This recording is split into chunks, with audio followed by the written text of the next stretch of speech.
और अगर आपको और पढ़ना है तो देखिए मीर उस्मान अली के बारे में, जिन्होंने जब ये देश लड़ाई लड़ रहा था, हमारे पास पैसा नहीं था, तब इस देश को 5 टन सोना देने का काम मीर उस्मान अली ने किया। और आप बात करते हैं कि मुसलमानों ने क्या किया है। जब इस देश के अंदर जलियांवाला बाग हुआ, तब जनरल डायर ने गोली चलवाई, तो उससे पूछा गया कि आपने गोली क्यों चलाई, तो वो कहता है कि जो मुसलमान है वो आजादी की जंग से भाग रहे थे, जिस कारण हमने गोली चलवाई।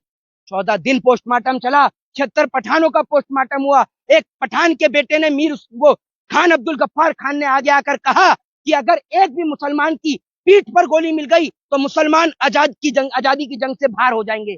आपको बता दूं कि 76 पठानों का पोस्टमार्टम हुआ, लेकिन सबकी छाती पर गोलियां पाई गई, एक की भी पीठ पर गोली नहीं पाई गई। और आप आज के दौर में इस मुसलमान को गद्दार बताते हो। एक बात बोलूंगा, कड़वी जरूर लगेगी, लेकिन सच है, इस देश को बर्बाद करने के लिए कोई पाकिस्तान और कोई चाइना की जरूरत नहीं है, और ना ही अब दोबारा अंग्रेजों की जरूरत है, क्योंकि इस देश के अंदर अंग्रेजों की राह पर चलने वाले कुछ अंग्रेज सत्ता में बैठ चुके हैं, जिन्होंने अंग्रेजों की एक ही पॉलिसी को अपनाया, फूट डालो शासन करो। जिस देश का बच्चा बच्चा जानता है कि मुट्ठी भर अंग्रेज हमारे देश के ऊपर जो है वो हमारे को गुलाम बना के चले गए, हमारे देश पे कब्जा करके चले गए, कैसे? सिर्फ एक ही नीति से, फूट डालो शासन करो, हिंदू को मुसलमान से, मुसलमान को हिंदू से लड़ाओ। वही काम बीजेपी कर रही है, लेकिन लोग आंख के अंधे हो चुके हैं, कान के बहरे हो चुके हैं, इनको कुछ समझ में नहीं आता, और यही कारण बनेगा जो